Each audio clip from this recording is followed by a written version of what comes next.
Hello, everyone, and welcome to another week of the Confidence Connection Show, where we share ladies' stories of confidence from all around the world, what they've been through with obstacles they've overcome, how they've grown their confidence, so that hopefully you can be inspired to step outside your comfort zone and build your confidence too. So this week I am joined by the lovely Chelsea, and we do have another guest, Brooke. She may join us a bit later. She may not. We'll see what happens. But in the meantime, we're going to be talking to talking to Chelsea and her amazing story.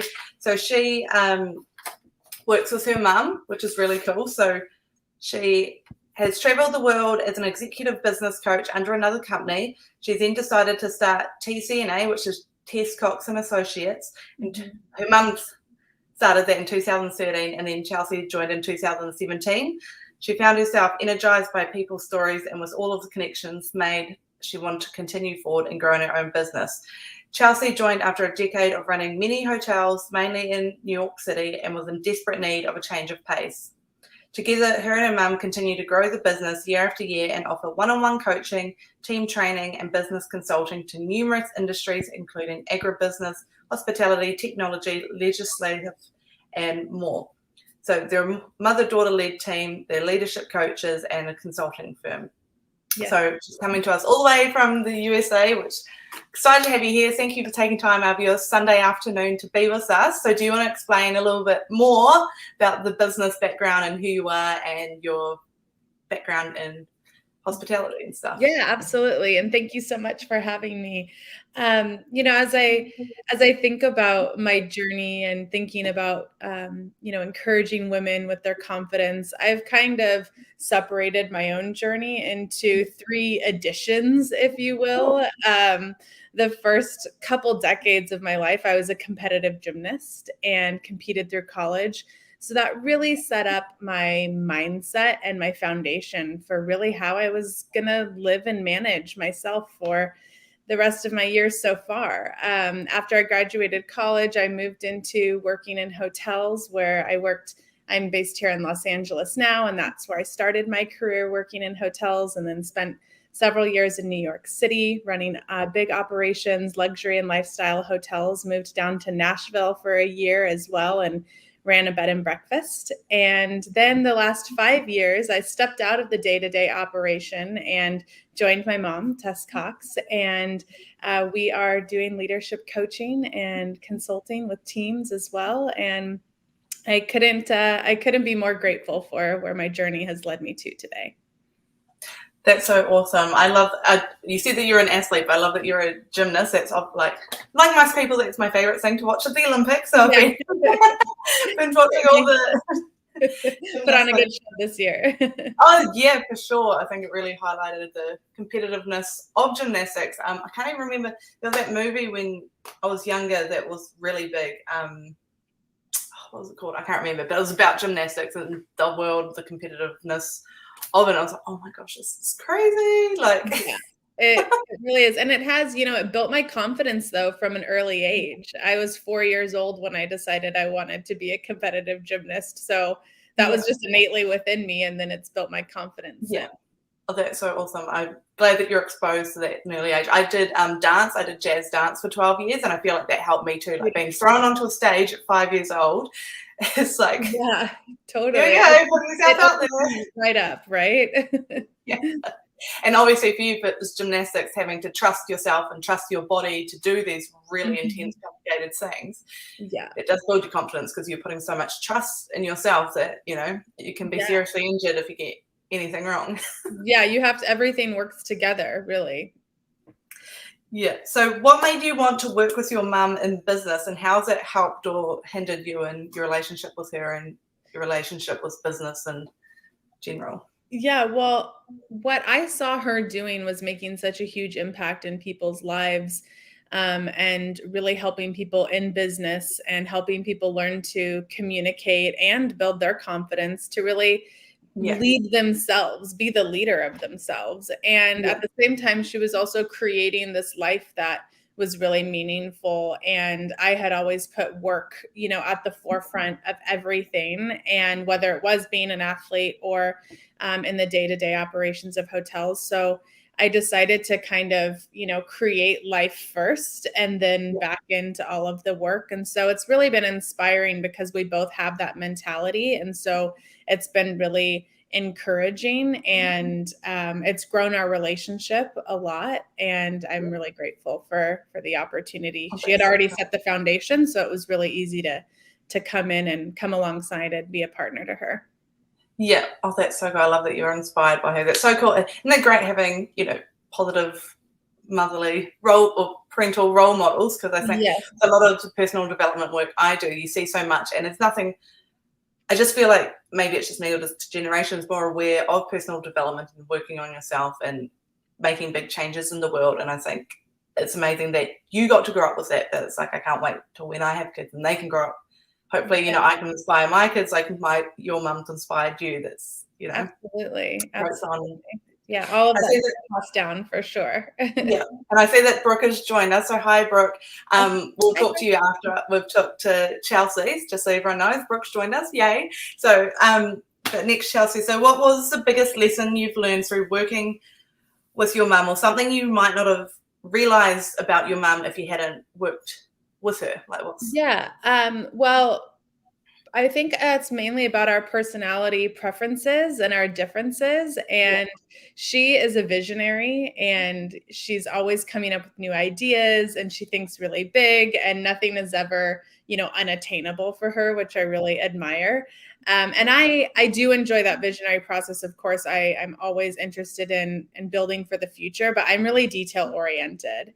So I'm able to take that vision and really break it down and set up the systems that we need in order to reach those goals. So we really complement each other in that way. That's so cool. That's real perfect, because I'm the visionary sort of person too. I need help on the details. So I got you. Yeah, it's good. If you had two big visionaries, it's like nothing would ever get done. Exactly. And then if you have two detail-oriented people, you just get stuck in the weeds. So you need that's perfect. So you say before 2017, when you joined the business with your mum, you measured your success externally and weren't in flow internally. What about this business has changed that, and what advice would you give to others to help them achieve that internal success and happiness and flow? Yeah, what changed was really I slowed down, and I had to slow down because I got burnt out. I really burnt out, like to the core, physically, emotionally, mentally. And it was really, a tough time. And so the only thing that I knew that I could do at that time was to go inward and really start building my strength and my confidence from the inside out. And even though I've always considered myself a confident person, this was a new level, and of really seeking that within myself. And so my encouragement to others building their confidence would really to be take the time to slow down and go inward and just start, all you have to do is start with one thing. You don't have to do a million things all at once, because all of those little 1% changes and improvements in your behavior and your mindset, they add up over time. Yeah. I love that. There's a saying somewhere, something about like slow down to speed up. Yeah. And that is my motto for sure.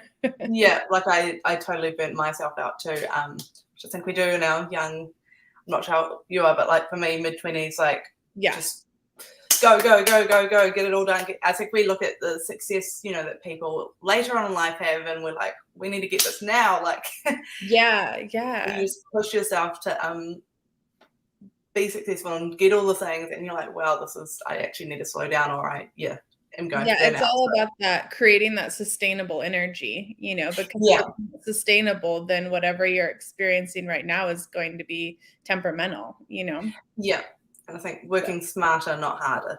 Yes, absolutely. I'm of that mindset myself.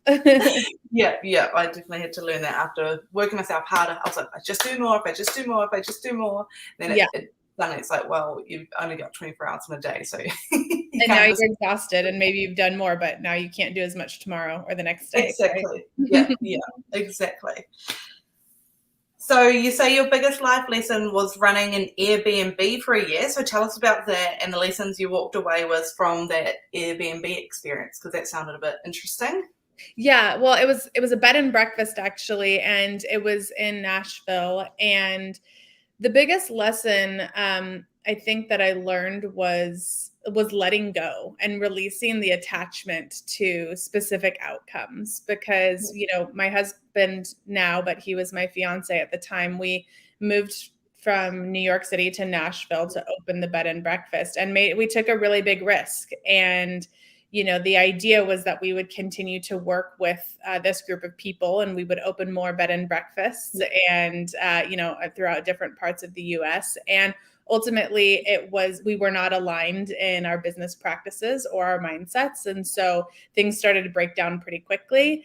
And we stuck it out for almost a year, but it was really hard to let go, because I had this idea that this had to work. And I had this, successful career that I left for this opportunity. So I felt like I really had to prove myself. And at the end of the day, it's what ultimately burnt me out, So I learned that I had to release the attachment to those outcomes. And ever since I've been able to lean into that mindset, everything has flowed in a much different, more positive way for me.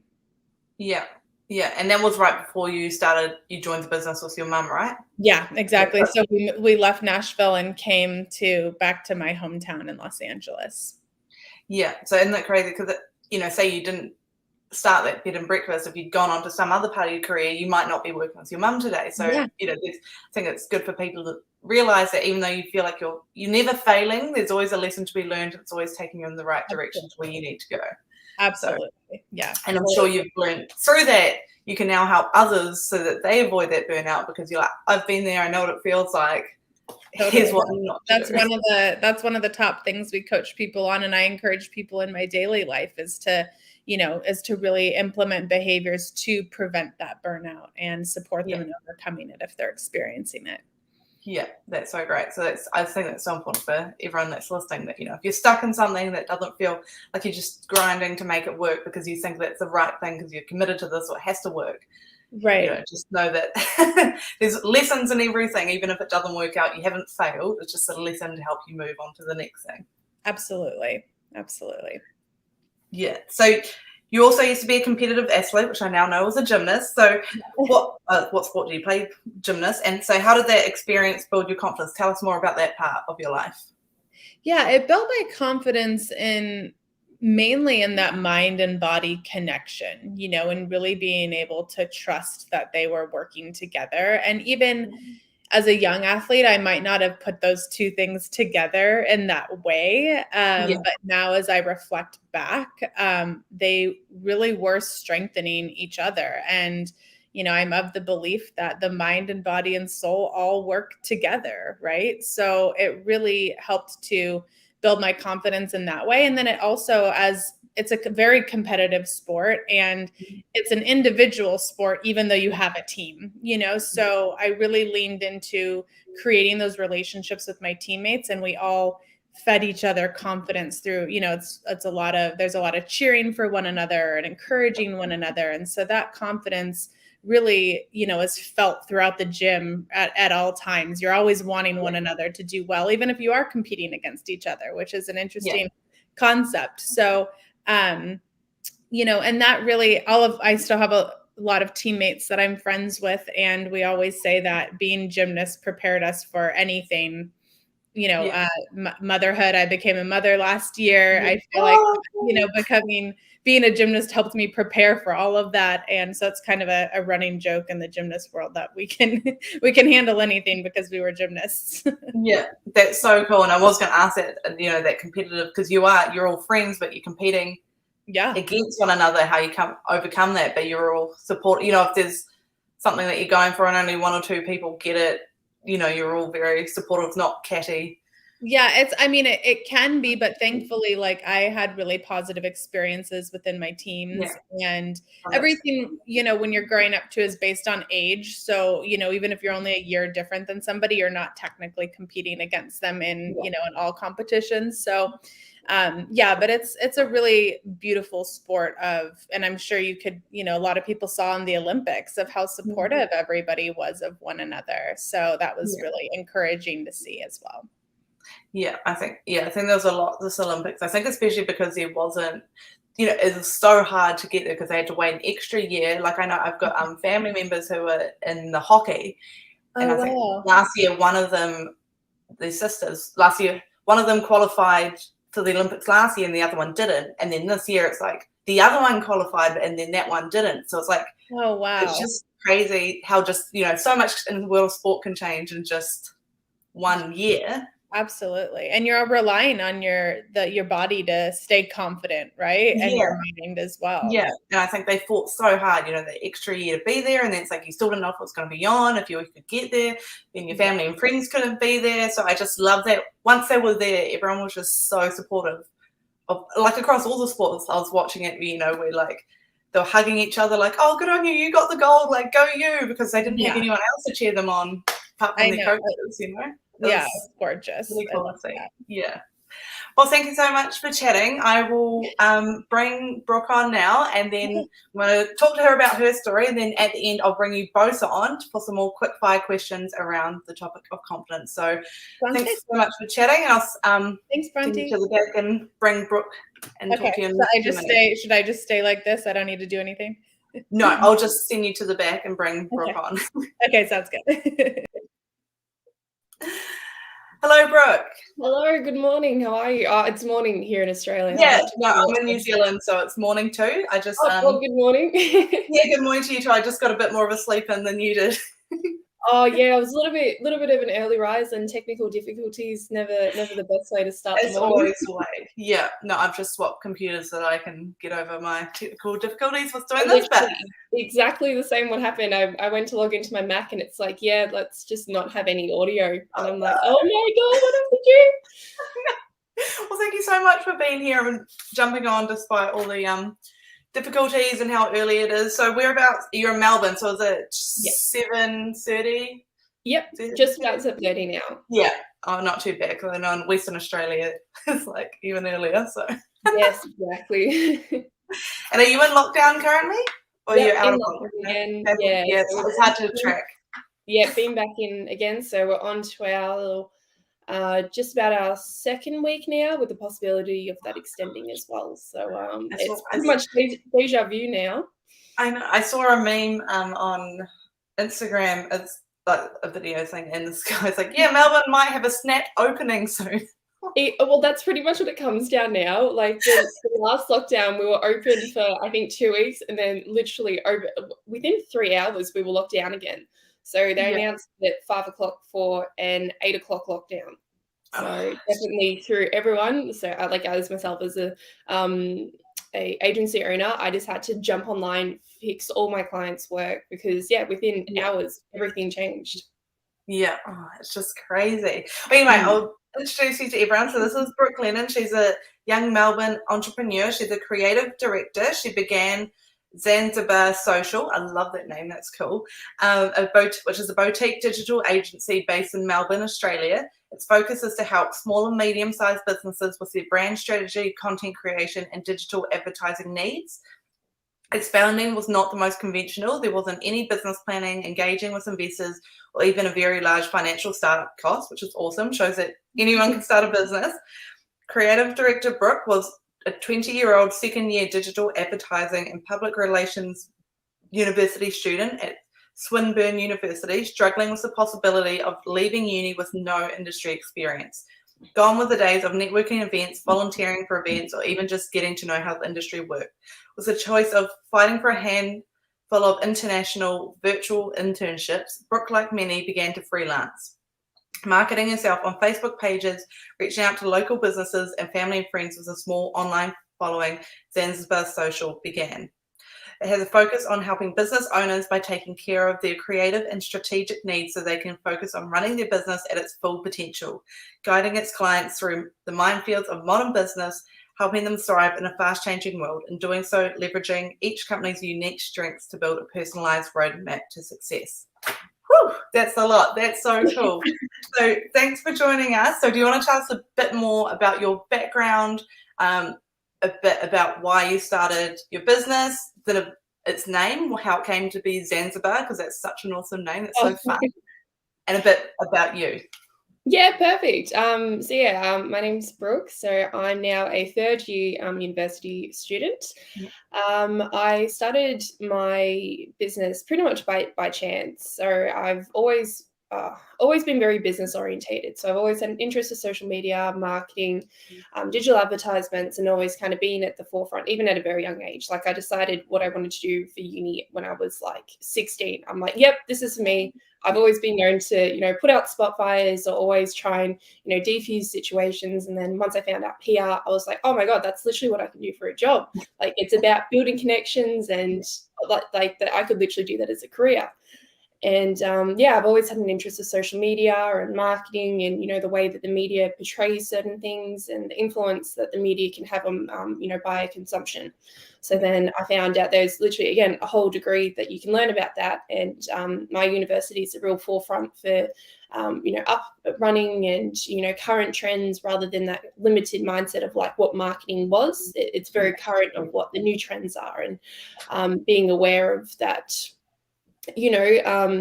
Social media has such a strong impact and, changing the way that marketing as we know it, say 10 years ago has drastically changed. So that's definitely a focus of what I wanted my business to be about, because I know that, within weeks, social media trends can change and that, you can plan for something 6 months ago and it's completely irrelevant, or there's a new upcoming thing so that's how I kind of wanted to base my business. But I fell into it completely by chance. So I was in a bit of a network marketing stint for a little bit. I didn't understand what network marketing was back then, but I was, I had the business model and I'm like, well, this doesn't really work for me. So I started looking into mapping myself online and, with my upline, I started showing them that, you need to create, a presence online, because a lot of them didn't have any social media. So I said, you really need to do this. So from that, that's kind of how I fell into brand development, creating brands for people, whether it's from a business point of view or a personal brand. And at this time, I think I was, would have just been late 18, 19, so very, very young. I wasn't even at uni at this point. I was kind of just researching and learning online. And so I did that for about 8 months or so, and everyone was like, you need to start charging people for this. Like, your insight and understanding is amazing. Like, they were seeing their business grow and develop, and they're like, this is really awesome. So then I started looking at creating more of a name for myself rather than just doing it for friends and family. And funny enough, I actually fell onto the name Zanzibar Social as it was the first house plant I ever had. So it's a Zanzibar ZZ plant, which is one of the most easy, stress-free plants that you can have. It needs minimal maintenance, no light. The coin term is that it thrives off neglect. And I'm like, you know what? That sounds pretty cool. Like I would do with that. So that's kind of how that developed about 2 years ago. And then when COVID hit, what is it now? Like March last year, is when I kind of moved to pretty much help other businesses. Because before I was kind of just doing it for friends and family. But then I knew once, if people weren't aware, Melbourne's in the last 12 months has probably been locked down for about 8 or 9 months in total. So, and one of them was like an 8-week stint where we were in a complete state of lockdown. So I definitely noticed that so many businesses were just struggling to, express that they were open and, changes in operation and helping them pivot. And I just kind of had this calling where I was like, I need to help other people. Like I need to help these businesses. And so then I started just reaching out, helping businesses, and just recently changed to an agency format so I can, change my offerings and, looking at taking more staffing on board, just because it can be hard being a one-woman show. And just going from strength to strength. That's awesome. And how are you, 20 or 21? 21 now. So I was 21 in April. Look, see, anyone can do this. It's so great. And I love how it started that, it was just doing it for free for friends and family that, people you knew that needed the help, and then building it from there. And I love that as hard as last year was, there were so many growth opportunities. Like as soon as COVID hit for me, like I was the same, just working kind of with people I knew. And then as COVID hit, I was like, wow, this is like, it's terrible it is, this is the opportunity I've needed to kind of get myself together and get out there online and working with people and expanding into, working across the world. So now I'm working with, you guys are in Australia and America, whereas before I was very much, my business was just New Zealand. So yeah, there's so much growth potential last year if you were switched on and pivoted your business to adjust with this new online world, and people like you taking advantage of that and helping people move online. Like, it's amazing. Exactly. Like you said, you just need to be in the forefront of, pivoting and being ahead and understanding when, diversity is, and I think that's definitely where the confidence comes in, because you need to know in yourself, all right, things aren't going to plan. What can I do to change this? And being, that real proactive. And just being open, I think. Like my dad's got a business he's been running for 45 years. I've just this year helped him put internet into his building. I call it internet companies. They're like, oh, can I get some fiber put in? They're like, oh, what sort of cable lines are in there? I said, there's nothing. Like, oh no, there will be. I'm like, no, seriously, he's been here for like over 40 years. There is no internet. So he sits at home doing all his computer work, and then his office ladies in the office with no internet. Oh my gosh. Well, pretty impressive. But just like, that's just how, like, there's so many people out there like that are so reluctant. This is just how it's always been. This is how it's always worked. Yeah. And it's like, you've got to change. And I was still working for a traditional business last year, and they were the same. They didn't sell anything online. They're like, no, we sell traditional retailers or a wholesaler. We sell to retailers, blah, blah, blah. And it was just, they were just too. So I'd been telling them the whole time I'd been working that you need to move online, and they didn't. And I think those people are the ones that got caught out last year, because you've got to be ready to change and to grow with the times. I think last year was a great year for, if you weren't online, you now are. Like, it was like, okay, time's up, you've got to get online or you're out, sort of thing. Exactly. It really kind of put that urgency for people to realize, all right, well, the way business was isn't what the way business is now. And it's not just during, these lockdown periods, it's just the way that both, business structures are changing, being able to attract new clients. Everyone's online now. And if you don't, and that's what I tell my clients, if you're not present online, then your business doesn't exist. Pretty much. Yeah. That's amazing. So, this next question kind of turns into that. So you, like many of us, had to pivot in 2020. So how did that change what you do, which you've kind of touched on, but how did that need for change, if it did, knock your confidence a bit when you realized that you had to pivot? And if so, how did you deal with that? Or what advice would you give to people that are still struggling with that pivot and feeling knocked down by last year? Yeah, definitely. So pretty much this year I had real good strengths last year. But when I came into the new year, I just had this massive imposter syndrome.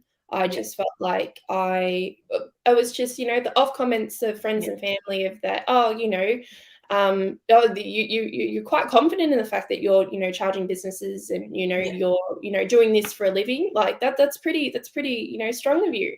And then it kind of brought in that, that self-doubt of like, oh, maybe I'm not, equipped to be, providing businesses advice or, branding, or like, oh, I really don't have any official accreditations behind me. Like, what makes me stand out to, this next industry expert? And, oh, I'm really, on the hierarchy, like I'm really below, like I'm just a student. Which definitely threw me around for a while. So I had a good couple of months where I was just very low key. I don't think I actually posted on social media. I was struggling from a bit of burnout as well from all of last year just being so intense. And I really needed about 4 months to just recharge my batteries and kind of sit with, all right, what do I want? Once I get rid of all this fluff of everyone's opinions, everyone's thoughts, expectations, all of that, what do I feel inside myself? And what do I think that I'm capable of? And once I was able to kind of really grow, develop, quite mindful and realizing that, these almost self-destructive behaviors that I had were just a way of me kind of, protecting myself, of not wanting to, be hurt or whatever, and understanding that that's just, my body's reaction to trying to stop, things happening and to stop myself from, I guess that fight or flight to put it simply. So yeah, after COVID, I think that I definitely felt it was kind of like I was going on this high, and then all of a sudden it was like, all right, back to reality. But, you know, the last, during that period, you know, really kind of sitting with my own thoughts, understanding, you know, where the people of other people's opinions and my opinions, and where I was making my decisions based on what other people were telling me or believing, whether it was, you know, I even had like uni tutors that kind of were like, oh, you know, you probably shouldn't focus on that. You should probably should get an internship. And I was talking to them and I'm like, I'm getting more experience doing what I'm doing now than what I am doing for this online internship where I don't even meet the company. So, yeah, but once I kind of put all of that aside and realized that, okay, no, this is actually what's lighting me up. This is what's making me feel good. Like I can see that I'm making a change. I'm making an impact. This is where I should be. And since kind of going through that real growth, I called it like a little cocoon. I kind of worked on myself, and then now that I'm kind of like out and about, like my business is just thriving. My personal development's thriving. Like I just feel so confident in my abilities now. Now that I've really worked on, you know, what that did that internal work. So I definitely think that was a big change in my business. That's great.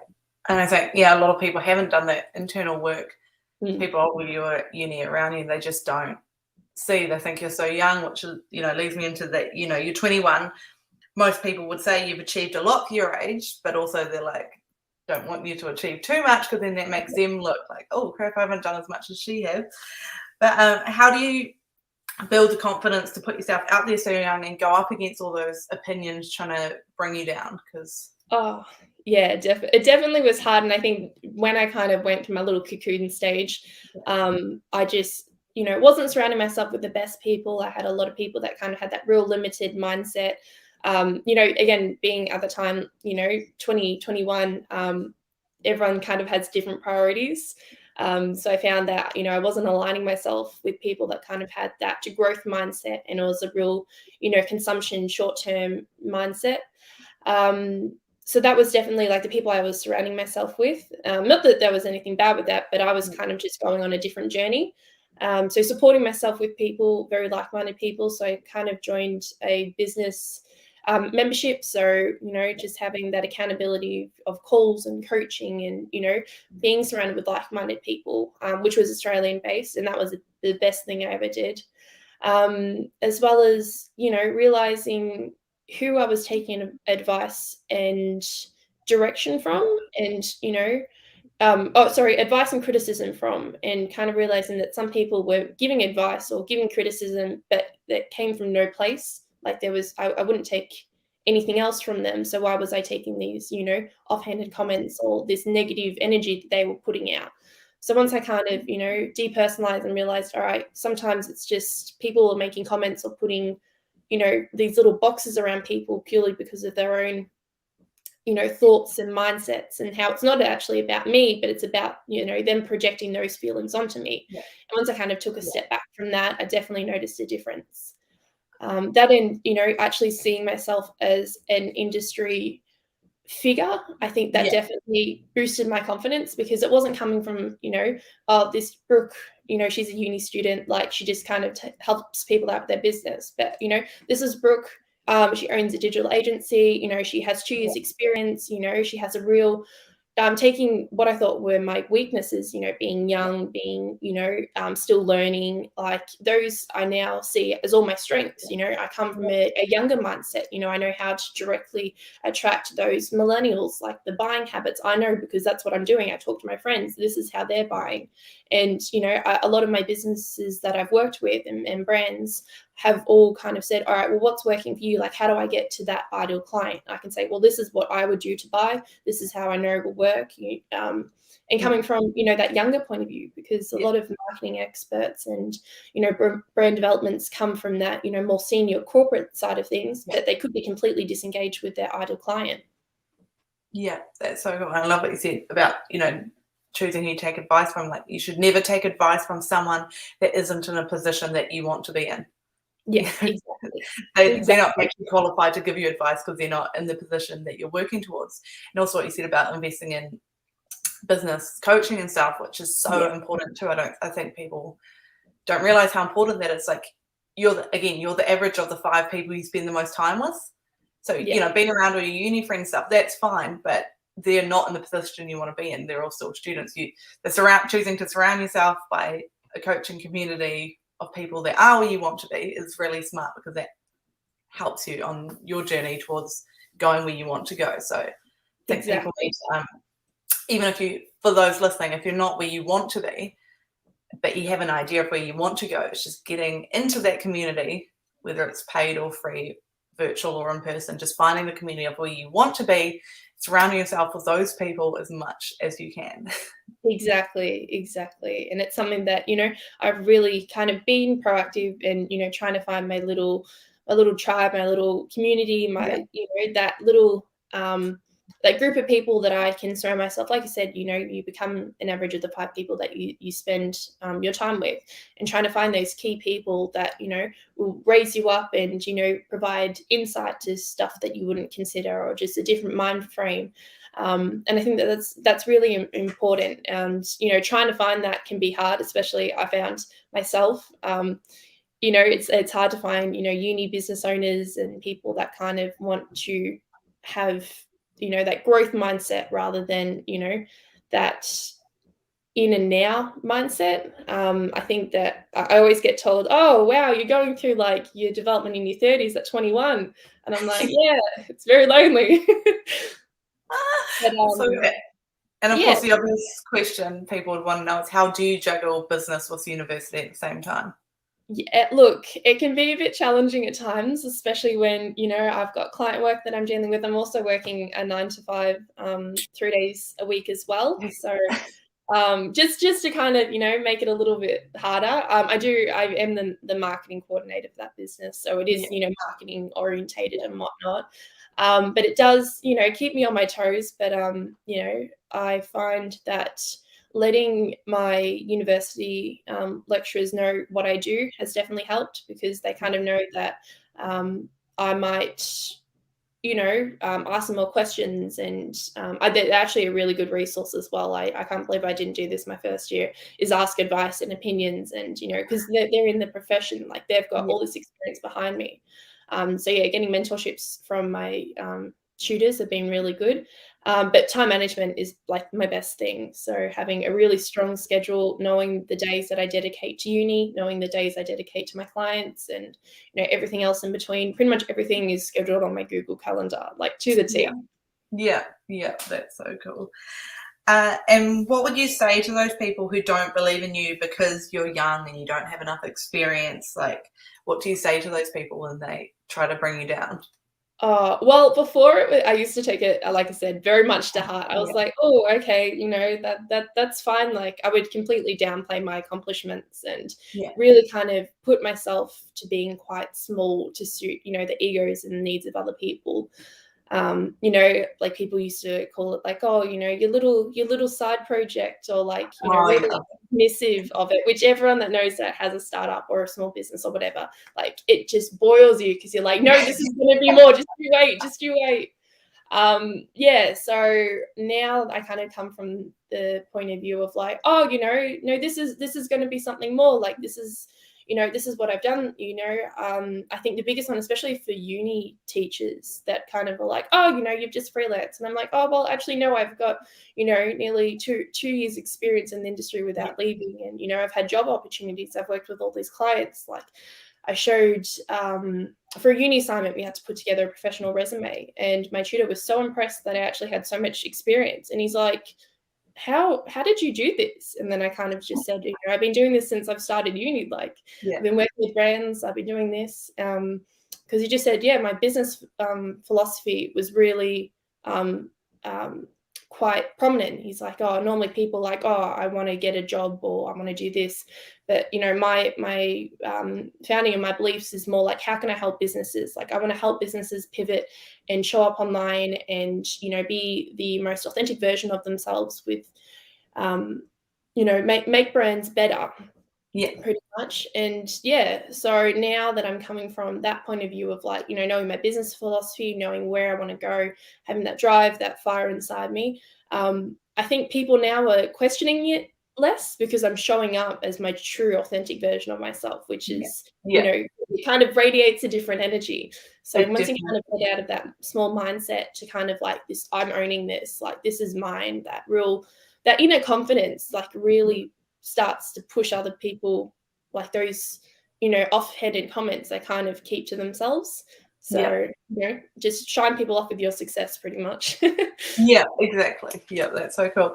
Well, thanks for that. I'll bring Chelsea back on and we'll do a bit of a quick fire round of asking a few more confidence related questions. But thanks so much for sharing your story.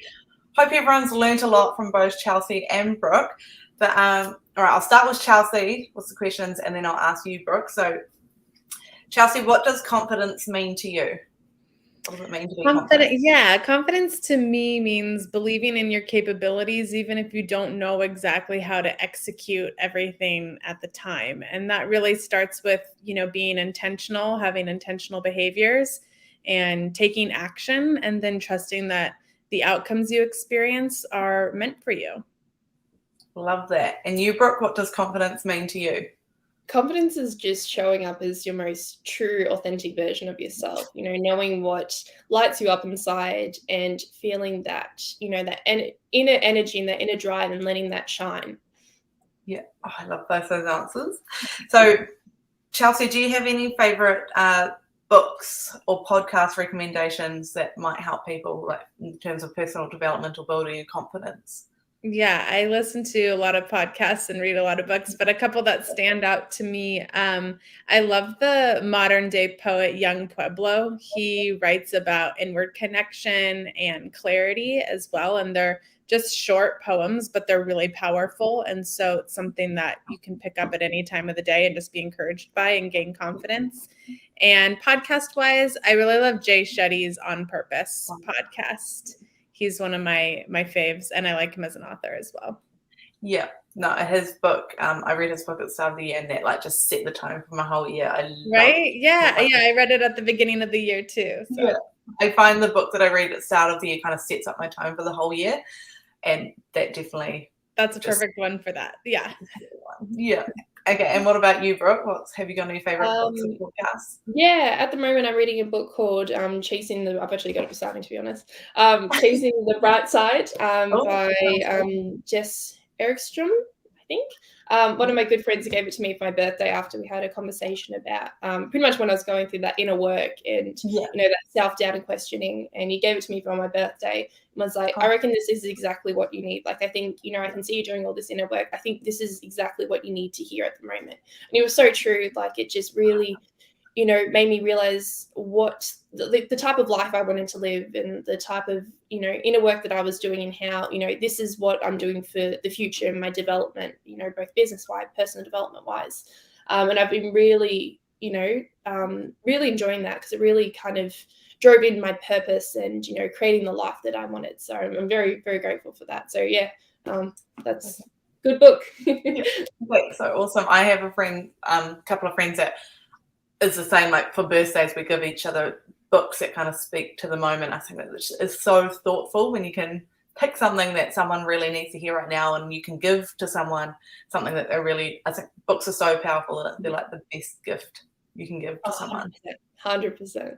Yeah. And do you have, Chelsea, do you have any favorite people to follow along the same lines? Like, is there anyone on Instagram or something that you like following who's really motivational and inspirational for you?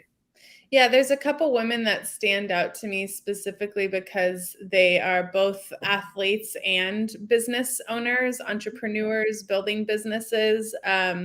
Katrina Scott of Tone It Up. I've been doing Tone It Up for several years, and I really love all of the energy that she brings. And then Robin Arzone is the VP of Peloton. And I'm also a big Peloton rider, and she just has a really motivational just personality, and she's super confident. And I think that it's really beautiful the way that both of those women help everyone, but specifically women too. And what is Tone It Up? Is that like a workout? Yeah, it's like a workout community for women, but it's all virtual. So I mean, they do in-person events. Obviously, they used to, but everything is within their app, and then they have a really strong online presence as well. That's cool. And what about you, Brooke? Is there anyone inspirational that you like following? Yeah, definitely. So when I was speaking about that business mentorship, so Peter Sarah is a professional babe. She is one of the most powerhouse person. I just like, the community that she created, the way that she shows up in her business, the way that she does not give an F about what anyone thinks. She is just a badass babe. So I'll definitely tag her after this. She's gonna love. I'll get all those links off you guys to share in the comments. But yeah, she's just the 12 months that I spent in her membership course just provided such a beautiful community and real insight and understanding of creating a network of like-minded women. And I think that it definitely came from the way that she showed up in her own business and the way that she pivoted, and she was always on the forefront to creating the best version of herself and showing up as the best version of herself. And she just is absolutely love it. I can see that. That's so cool. And Chelsea, what advice would you give to someone that's wanting to build their confidence, but they're not quite sure how to go about it? Maybe they know what they want, but they're just not sure how to put themselves out there. Yeah, I would encourage them to, really go inward. Like I was saying earlier, taking that time to slow down and really understand, what's the most meaningful to you, because what's the most meaningful to you is really from your authentic place, like what you were talking about, Brooke, and really being intentional with your behaviors and your mindsets, and then putting actions to those intentions so that you can experience these outcomes. And they often look a lot different than we originally planned, right? But ultimately, when it comes from that authentic place, it comes from the meaning, it comes from, really deep inside of you, like everything just flows so much easier and it just feels way better than when you're trying to force something or hold on to the outcomes. Yeah. And I think for those listening, if you don't know, if you're like, how do I go inwards? I don't know how to do that. I think, like you said, go follow Jay Shetty and read Think Like a Monk, because that's a great place to start on. Yeah, it's definitely a good starting place for sure. Yeah, I think it's a lot to do. It's just becoming present, not worrying about the future or stressing over the past. It's just bringing yourself, doing those things, those mindfulness things that we all hear about, to bring yourself to the present really helps too. Absolutely. So same to you, Brooke, what advice would you give someone wanting to build their confidence? I think definitely identifying, when we are working on that inner work and we are working on ourselves, understanding where our thoughts and beliefs are coming from ourselves and what's being kind of put onto us by, societal expectations, the people that we're surrounding ourselves. So I think we definitely get a lot of confidence blocks based on what we believe internally, and a lot of the times it's not actually what we believe, it's what we're being made to believe. So definitely doing that inner work and understanding, all right, why do I think like this, where are these thoughts and drives coming from? Because more often than not you realize that's actually not what I believe, like that's just what I've been made to believe. This is what people have told me that I should believe. And I think once you kind of go through those roadblocks and identify them, it makes it so much easier. Once you don't have those speed bumps going along the road is so much more smoother. Yeah, for sure. So Chelsea, how do you help people build, like through the work that you do, how do you actually help people build their confidence? Yeah, well, our actual methodology at TCNA is built off of building your confidence. So that starts really with building your foundation, and it's based off of 5 C's. So the foundation is your character, right? Because everything about who you are, that sets up everything else, the decisions you make, your integrity. So everything is based with that foundational character. Then you move into your competence. So what are your skill sets? What are you good at? What can you learn more of? We build your consistency with those 1% marginal gains every day. Everything adds up over time. We lean into creatively building relationships. I'm a firm believer that we were not meant to do life alone, not meant to lead alone, do business alone, build our confidence alone. Yes. So really leaning into those relationships. And then ultimately you gain that confidence with the support of those 4 C's. That's great. I've got mine is quite similar too. I've got some C's up my sleeve as well. Love it. Yeah. Consistency, competence, confidence, like that's kind of the flow that things going. Yeah, absolutely. And I'll send you a link too, because Tess, my mom, wrote a book called The Leadership Blueprint, and it's based on the 5 C's of leadership. So that's another. Perfect. Yeah. That'd be great. Yeah. All right. And same to you, Brooke. How maybe through business do you help people build their confidence? Yeah, definitely. Helping businesses pivot and show up online. And, I think a lot of the work that I do is creating, roadmaps to success based on the strengths of what a business has.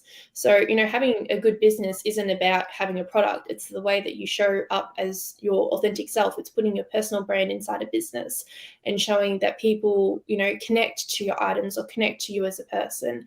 And I think in doing that, you really need to do that inner work yourself to show up as your best version for your business.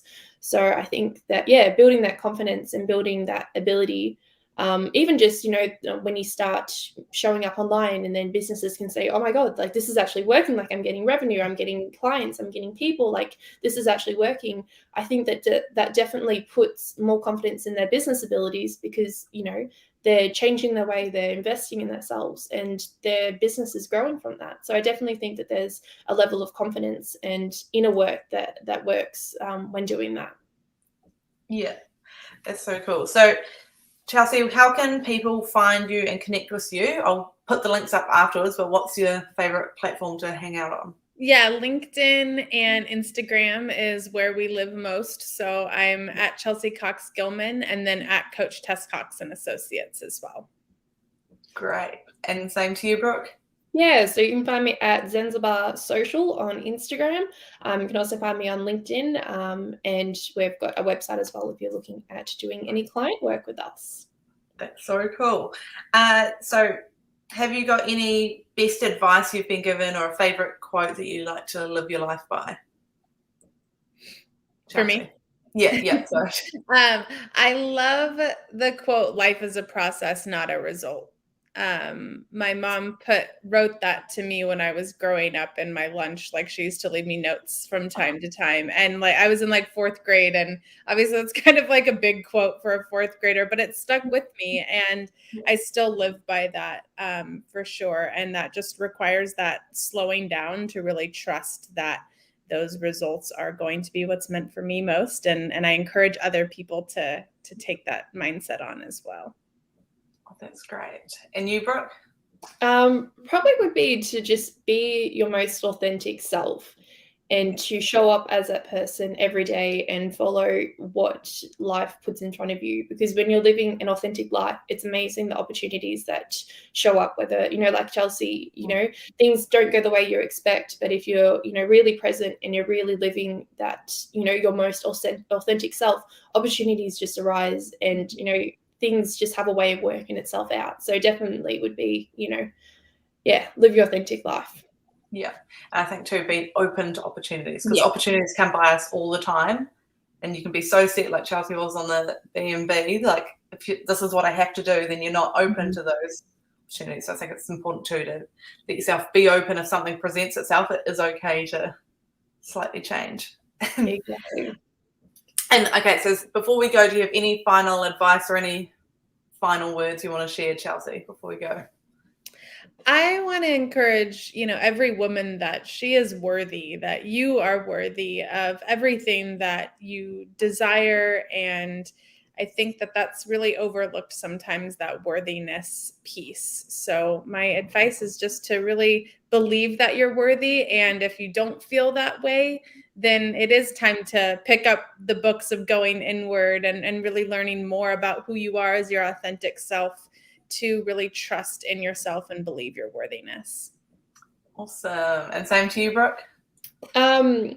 Definitely invest in yourself, invest in your time, invest in your spirituality, invest in your health, your wellness, the people you spend your time with, because so often, and I think it's definitely, that belief that, so many women kind of fall themselves into is that we're always giving, we're always the caregivers for others. We're always providing other people's needs and we always forget to fill our own cup up. So definitely, whether it's, an hour a day that you spend journaling or listening to podcasts or, you know, even if it's driving and you're listening to a podcast, you know, taking that time to really invest in yourself, because once you're, like I said, your most authentic version of yourself, you just show up as a different person. Your aura is different, your energy is different, the connections you make with people are different. So at any age, you know, like I said, people don't usually invest in themselves till later on in their career or later on in life.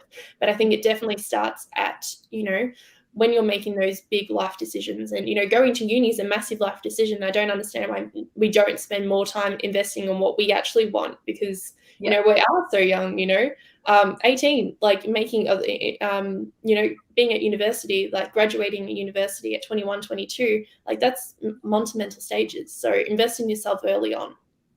Yeah. And I think I always compare that when I was, you know, I personally, it was 40K for me to go to uni. And so I always think whenever I look at investing in a program or in myself, I'm always like, well, you know, I spent 4 years and 40 grand. So really anything else that's a couple of grand is peanuts. You know? So yeah, that's so true. All right. Well, thanks for joining us. Thanks for taking an hour out of your day.